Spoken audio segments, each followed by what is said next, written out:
You're listening to Systemic Error Podcast. The failure was designed. Pentagon ignores widow after dropping husband's name from soldier casualty list, based on an article by Adam Lynch.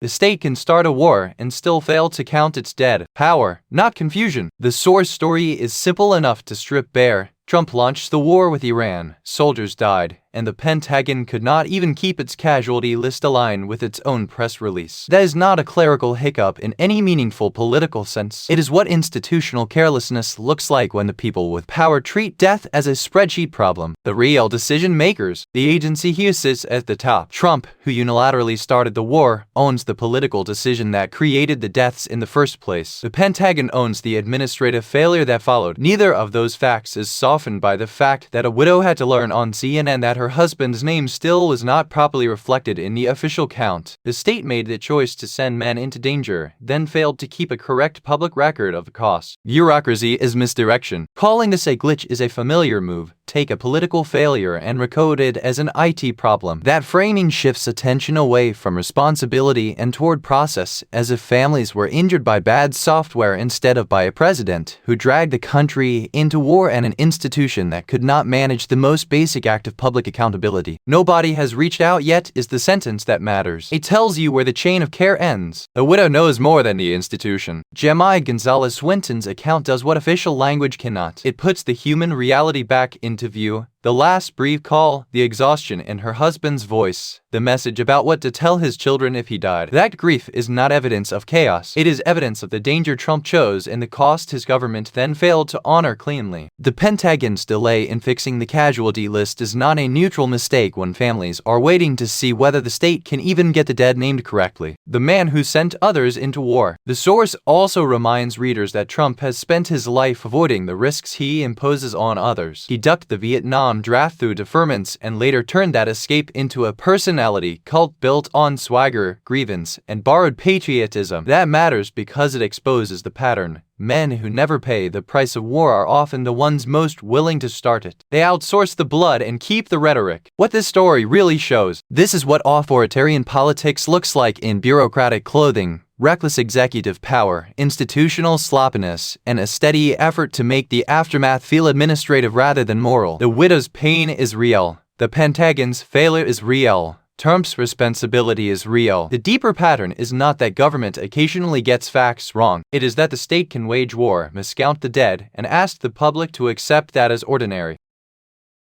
You've been listening to Systemic Error. Thanks to Alternet for today's article, with the automated voice of Ryan. Thanks for listening.